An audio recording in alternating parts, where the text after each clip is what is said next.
यथार्थ मोक्ष।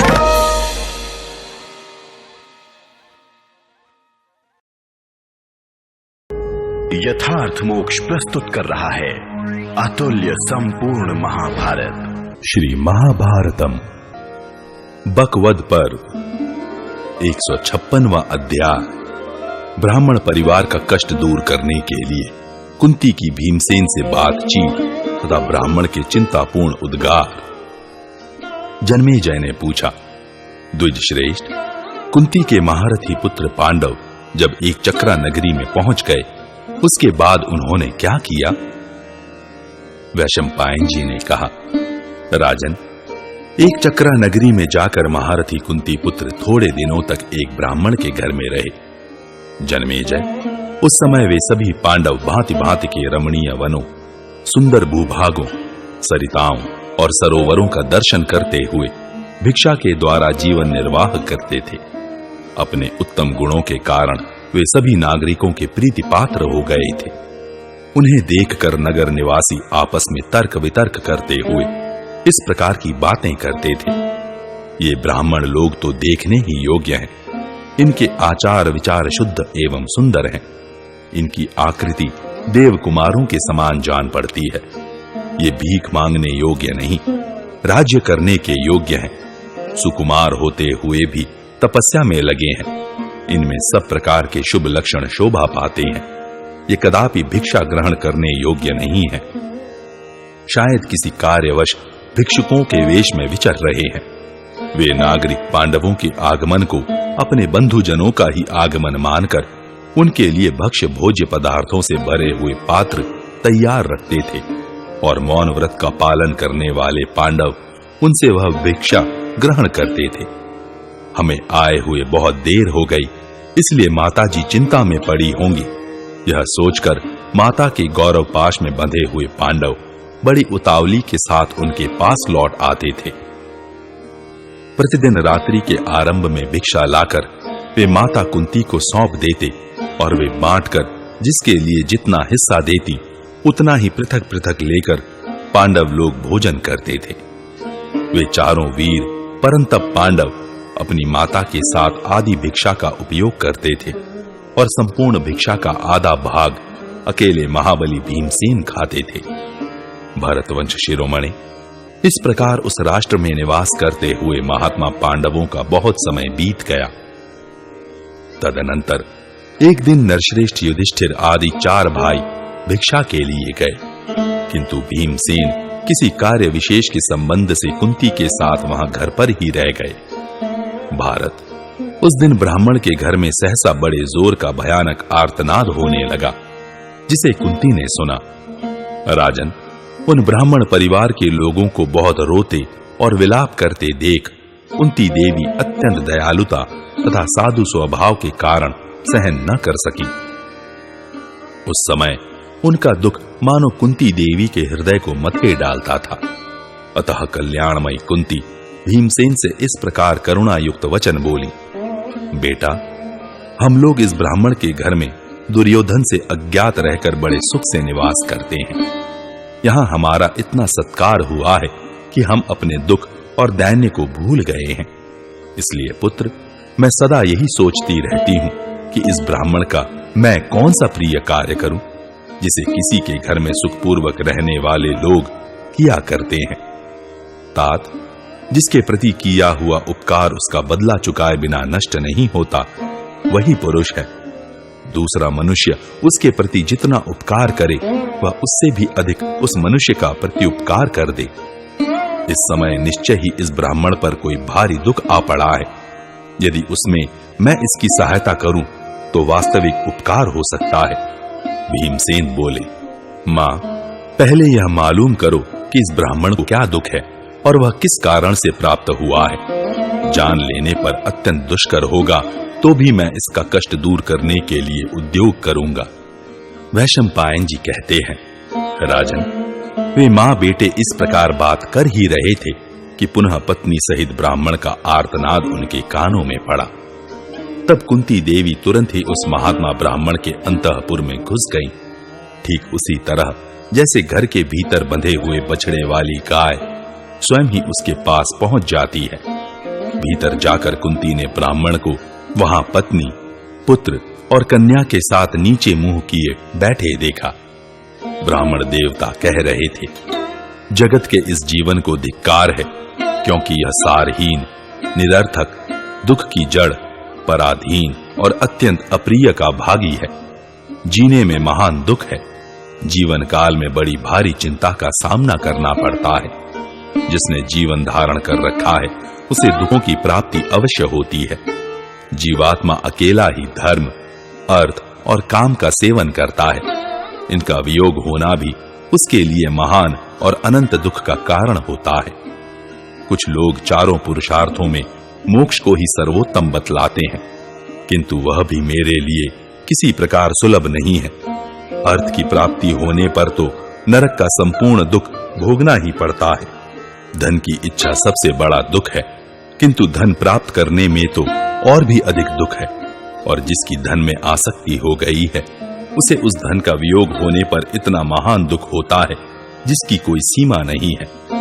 मुझे ऐसा कोई उपाय नहीं दिखाई देता जिससे इस विपत्ति से छुटकारा पा सकूं अथवा पुत्र और स्त्री के साथ किसी निरापद स्थान में भाग चलूं। ब्राह्मणी, तुम इस बात को ठीक ठीक जानती हो कि पहले तुम्हारे साथ किसी ऐसे स्थान में चलने के लिए जहां सब प्रकार से अपना भला हो मैंने प्रयत्न किया था, परंतु उस समय तुमने मेरी बात नहीं सुनी।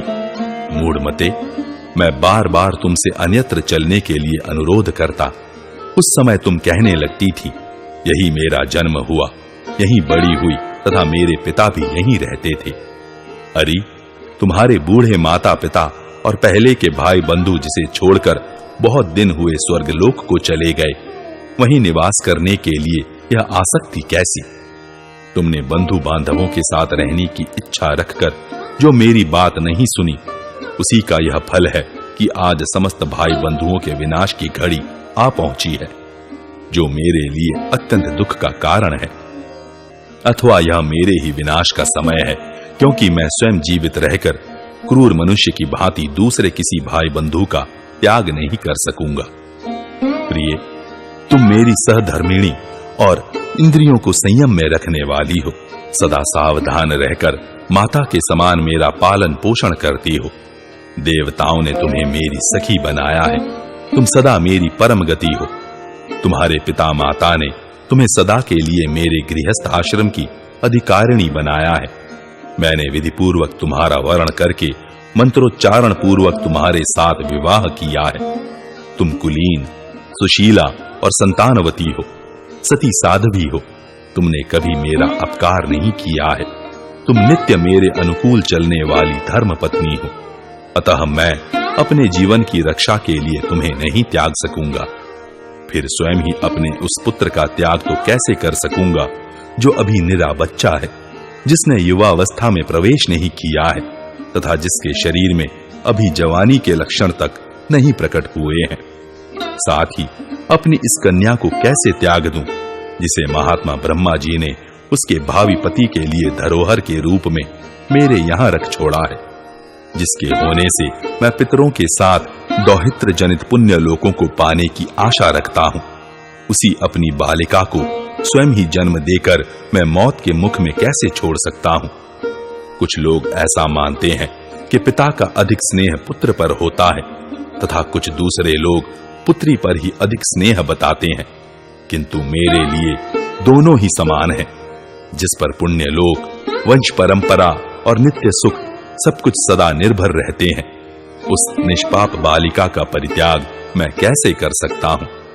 अपने को भी त्याग कर परलोक में जाने पर मैं सदा इस बात के लिए संतप्त होता रहूंगा कि मेरे द्वारा त्यागे हुए ये बच्चे अवश्य ही यहां जीवित नहीं रह सकेंगे। इनमें से किसी का भी त्याग विद्वानों ने निर्दयतापूर्ण तथा निंदनीय बताया है, और मेरे मर जाने पर ये सभी मेरे बिना मर जाएंगे। अहो, मैं बड़ी कठिन विपत्ति में फंस गया हूं। इससे पार होने की मुझ में शक्ति नहीं है। धिक्कार है इस जीवन को। हाय, मैं बंधु बांधवों के साथ आज किस गति को प्राप्त होऊंगा। सबके साथ मर जाना ही अच्छा है। मेरा जीवित रहना कदापि उचित नहीं है। इस प्रकार श्री महाभारत आदि पर्व के अंतर्गत बकवध पर्व में ब्राह्मण की चिंता विषयक 156वां अध्याय पूरा हुआ। 157वां अध्याय ब्राह्मणी का स्वयं मरने के लिए उद्यत होकर पति से जीवित रहने के लिए अनुरोध करना। ब्राह्मणी बोली, प्राणनाथ, आपको साधारण मनुष्यों की भांति कभी संताप नहीं करना चाहिए। आप विद्वान हैं, आपके लिए यह संताप का अवसर नहीं है। एक न एक दिन संसार में सभी मनुष्यों को अवश्य मरना पड़ेगा। अतः जो बात अवश्य होने वाली है उसके लिए यहां शोक करने की आवश्यकता नहीं है। पत्नी, पुत्र और पुत्री ये सब अपने ही लिए अभीष्ट होते हैं। आप उत्तम बुद्धि विवेक का आश्रय लेकर शोक संताप छोड़िए। मैं स्वयं वहां चली जाऊंगी। पत्नी के लिए लोक में सबसे बढ़कर यही सनातन कर्तव्य है कि वह अपने प्राणों को भी निछावर करके पति की भलाई करे। पति के हित के लिए किया हुआ मेरा वह प्राणोत्सर्ग रूप कर्म आपके लिए तो सुखकारक होगा ही, मेरे लिए भी परलोक में अक्षय सुख का साधक और इस लोक में यश की प्राप्ति कराने वाला होगा। यह सबसे बड़ा धर्म है जो मैं आपसे बता रही हूं। इसमें आपके लिए अधिक से अधिक स्वार्थ और धर्म का लाभ दिखाई देता है। जिस उद्देश्य से पत्नी की अभिलाषा की जाती है, आपने वह उद्देश्य मुझसे सिद्ध कर लिया है। एक पुत्री और एक पुत्र आपके द्वारा मेरे गर्भ से उत्पन्न हो चुके हैं। इस प्रकार आपने मुझे भी उऋण कर दिया है। इन दोनों संतानों का पालन पोषण और संरक्षण करने में आप समर्थ हैं। आपकी तरह मैं इन दोनों के पालन पोषण तथा रक्षा की व्यवस्था नहीं कर सकूंगी। मेरे सर्वस्व के स्वामी प्राणेश्वर, आपके न रहने पर मेरे इन दोनों बच्चों की क्या दशा होगी। मैं किस तरह इन बालकों का भरण पोषण करूंगी। मेरा पुत्र अभी बालक है। आपके बिना मैं अनाथ विधवा सन्मार्ग पर स्थित रहकर इन दोनों बच्चों को कैसे जिलाऊंगी। जो आपके यहां संबंध करने के सर्वथा अयोग्य हैं, ऐसे अहंकारी और घमंडी लोग जब मुझसे इस कन्या को मांगेंगे, तब मैं उनसे इसकी रक्षा कैसे कर सकूंगी। जैसे पक्षी पृथ्वी पर डाले हुए मांस के टुकड़े को लेने के लिए झपटते हैं, उसी प्रकार सब लोग विधवा स्त्री को वश में करना चाहते हैं। द्विजश्रेष्ठ, दुराचारी मनुष्य जब बार बार मुझसे याचना करते हुए मुझे मर्यादा से विचलित करने की चेष्टा करेंगे, उस समय मैं श्रेष्ठ पुरुषों के द्वारा अभिलषित मार्ग पर स्थिर नहीं रह सकूंगी। आपके कुल की इस एकमात्र निरपराध बालिका को मैं बाप दादों के द्वारा पालित धर्म मार्ग पर लगाए रखने में कैसे समर्थ होऊंगी। आप धर्म के ज्ञाता हैं। आप जैसे अपने बालक को सद्गुणी बना सकते हैं, उस प्रकार मैं आपके न रहने पर सब ओर से आश्रयहीन हुए इस अनाथ बालक में वांछनीय उत्तम गुणों का आधान कैसे कर सकूंगी। जैसे अनधिकारी शूद्र वेद की श्रुति को प्राप्त करना चाहता हो, उसी प्रकार अयोग्य पुरुष मेरी अवहेलना करके आपकी इस अनाथ बालिका को भी ग्रहण करना चाहेंगे। आपके ही उत्तम गुणों से संपन्न अपनी इस पुत्री को यदि मैं उन अयोग्य पुरुषों के हाथ में न देना चाहूंगी, तो वे बलपूर्वक इसे उसी प्रकार हर ले जाएंगे जैसे कौवे यज्ञ से हविष्य का भाग लेकर उड़ जाएं। ब्राह्मण, आपके इस पुत्र को आपके अनुरूप न देखकर और आपकी इस पुत्री को भी अयोग्य पुरुष के वश में पड़ी देखकर तथा लोक में घमंडी मनुष्यों द्वारा अपमानित हो अपने को पूर्ववत सम्मानित अवस्था में न पाकर मैं प्राण त्याग दूंगी, इसमें संशय नहीं है। जैसे पानी सूख जाने पर वहां की मछलियां नष्ट हो जाती हैं, उसी प्रकार मुझसे और आपसे रहित होकर अपने ये दोनों बच्चे निस्संदेह नष्ट हो जाएंगे। नाथ, इस प्रकार आपके बिना मैं और ये दोनों बच्चे तीनों ही सर्वथा विनष्ट हो जाएंगे, इसमें तनिक भी संशय नहीं है। इसलिए आप केवल मुझे त्याग दीजिए। ब्राह्मण, पुत्रवती स्त्रियां यदि अपने पति से पहले ही मृत्यु को प्राप्त हो जाएं, तो यह उनके लिए परम सौभाग्य की बात है। धर्मज्ञ विद्वान ऐसा ही मानते हैं। पिता, माता और पुत्र ये सब परिमित मात्रा में ही सुख देते हैं। अपरिमित सुख को देने वाला तो केवल पति है। ऐसे पति का कौन स्त्री आदर नहीं करेगी? आर्यपुत्र, आपके लिए मैंने यह पुत्र और पुत्री भी छोड़ दी, समस्त बंधु बांधवों को भी छोड़ दिया और अब अपना यह जीवन भी त्याग देने को उद्यत हूं। स्त्री यदि सदा अपने स्वामी के प्रिय और हित में लगी रहे तो यह उसके लिए बड़े बड़े यज्ञों, तपस्याओं, नियमों और नाना प्रकार के दानों से भी बढ़कर है। अतः मैं जो यह कार्य करना चाहती हूं, यह श्रेष्ठ पुरुषों में सम्मत धर्म है और आपके तथा इस कुल के लिए सर्वथा अनुकूल एवं हितकारक है। अनुकूल संतान, धन, प्रिय, सुहृद तथा पत्नी ये सभी आप धर्म से छूटने के लिए ही वांछनीय है, ऐसा साधु पुरुषों का मत है। आपत्ति के लिए धन की रक्षा करे, धन के द्वारा स्त्री की रक्षा करे और स्त्री तथा धन दोनों के द्वारा सदा अपनी रक्षा करे। पत्नी, पुत्र, धन और घर ये सब वस्तुएं दृष्ट और अदृष्ट फल के लिए संग्रहणीय है। विद्वानों का यह निश्चय है। एक ओर संपूर्ण कुल हो और दूसरी ओर उस कुल की वृद्धि करने वाला शरीर हो, तो उन दोनों की तुलना करने पर वह सारा कुल उस शरीर के बराबर नहीं हो सकता। यह विद्वानों का निश्चय है।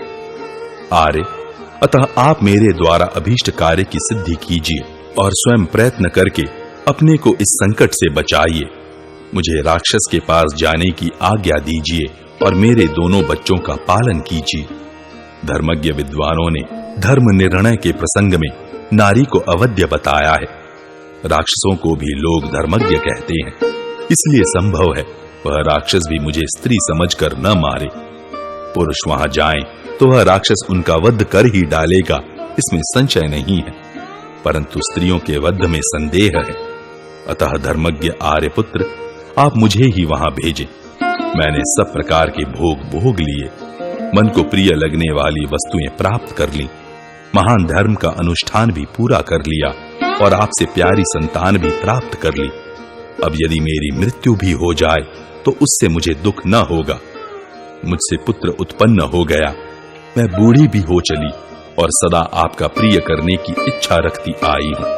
इन सब बातों पर विचार करके ही अब मैं मरने का निश्चय कर रही हूं। आर्य, मुझे त्याग करके आप दूसरी स्त्री भी प्राप्त कर सकते हैं, उससे आपका गृहस्थ धर्म पुनः प्रतिष्ठित हो जाएगा। कल्याण स्वरूप हृदयेश्वर, बहुत सी स्त्रियों से विवाह करने वाले पुरुषों को भी पाप नहीं लगता, परंतु स्त्रियों को अपने पूर्व पति का उल्लंघन करने पर बड़ा भारी पाप लगता है। इन सब बातों को विचार करके और अपने देह के त्याग को निंदित कर्म मानकर आप अब शीघ्र ही अपने को, अपने कुल को और इन दोनों बच्चों को भी संकट से बचा लीजिए। वैशंपायन जी कहते हैं, भारत, ब्राह्मणी के यों कहने पर उसके पति ब्राह्मण देवता अत्यंत दुखी हो उसे हृदय से लगाकर उसके साथ ही धीरे धीरे आंसू बहाने लगे। इस प्रकार श्री महाभारत आदि पर्व के अंतर्गत बकवध पर्व में ब्राह्मणी वाक्य विषयक 157वां अध्याय पूरा हुआ। 158वां अध्याय ब्राह्मण कन्या के त्याग और विवेकपूर्ण वचन तथा कुंती का उन सब के पास जाना। वैशंपायन जी कहते हैं, जन्मेजय, दुख में डूबे हुए माता पिता का यह वचन सुनकर कन्या के संपूर्ण अंगों में दुख व्याप्त हो गया। उसने माता और पिता दोनों से कहा, आप दोनों इस प्रकार अत्यंत दुख से आतुर हो अनाथ की भांति क्यों बार बार रो रहे हैं? मेरी भी बात सुनिए और उसे सुनकर जो उचित जान पड़े वह कीजिए। इसमें संदेह नहीं कि एक न एक दिन आप दोनों को धर्मतः मेरा परित्याग करना पड़ेगा। जब मैं त्याज्य ही हूं तब आज ही मुझे त्याग कर मुझ अकेली के द्वारा इस समूचे कुल की रक्षा कर लीजिए। संतान की इच्छा इसीलिए की जाती है कि यह मुझे संकट से उबारेगी। अतः इस समय जो संकट उपस्थित हुआ है उसमें नौका की भांति मेरा उपयोग करके आप लोग शोक सागर से पार हो जाइए। जो पुत्र इस लोक में दुर्गम संकट से पार लगाए अथवा मृत्यु के पश्चात परलोक में उद्धार करे, सब प्रकार पिता को तार दे, उसे ही विद्वानों ने वास्तव में पुत्र कहा है। पितर लोग मुझसे उत्पन्न होने वाले दौहित्र से अपने उद्धार की सदा अभिलाषा रखते हैं। इसलिए मैं स्वयं ही पिता के जीवन की रक्षा करती हुई उन सब का उद्धार करूंगी। यदि आप परलोकवासी हो गए तो यह मेरा नन्हा सा भाई थोड़े ही समय में नष्ट हो जाएगा, इसमें संशय नहीं है। पिता स्वर्गवासी हो जाएं और मेरा भैया भी नष्ट हो जाए तो पितरों का पिंड ही लुप्त हो जाएगा, जो उनके लिए बहुत ही अप्रिय होगा।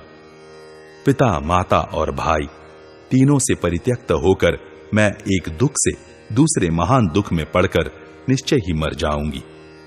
यद्यपि मैं ऐसा दुख भोगने के योग्य नहीं हूं, तथापि आप लोगों के बिना मुझे वह सब भोगना ही पड़ेगा। यदि आप मृत्यु के संकट से मुक्त एवं निरोग रहें तो मेरी माता, मेरा नन्हा सा भाई, संतान परंपरा और पिंड ये सब स्थिर रहेंगे, इसमें संशय नहीं है। कहते हैं पुत्र अपना आत्मा है, पत्नी मित्र है, किंतु पुत्री निश्चय ही संकट है। अतः आप इस संकट से अपने को बचा लीजिए और मुझे भी धर्म में लगाइए। पिताजी, आपके बिना मैं सदा के लिए दीन और असहाय हो जाऊंगी, अनाथ और दयनीय समझी जाऊंगी।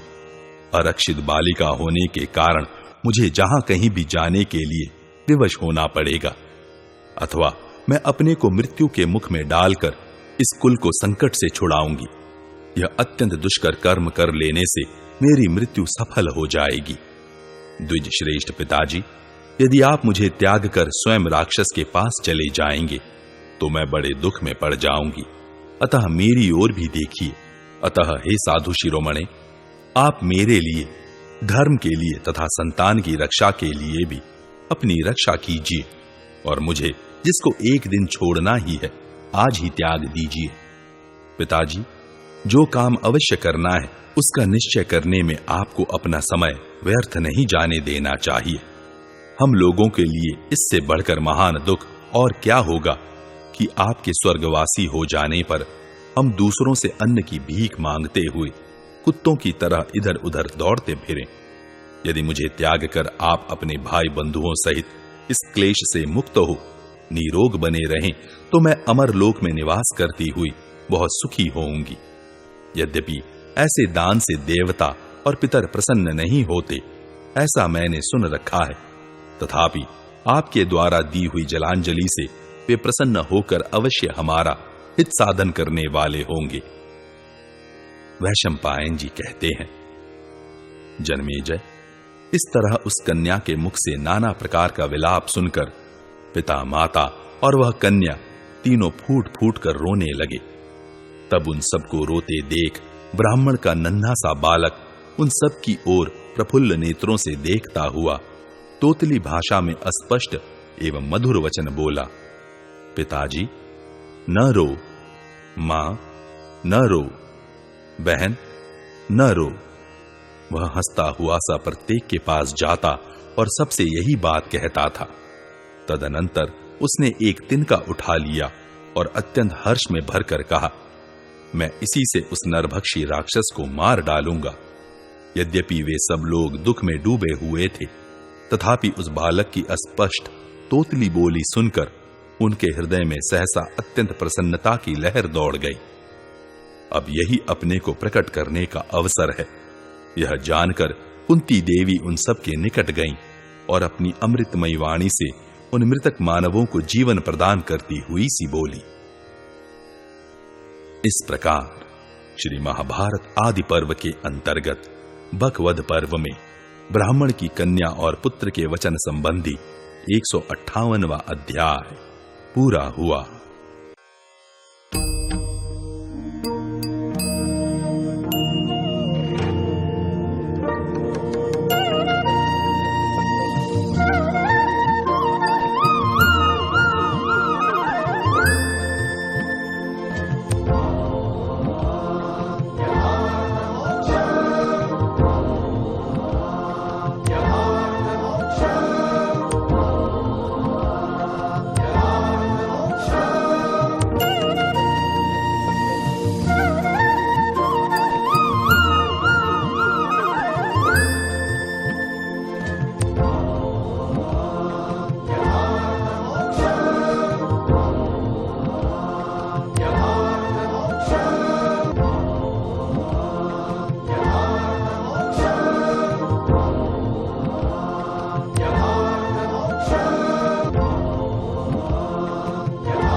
यथार्थ मोक्ष।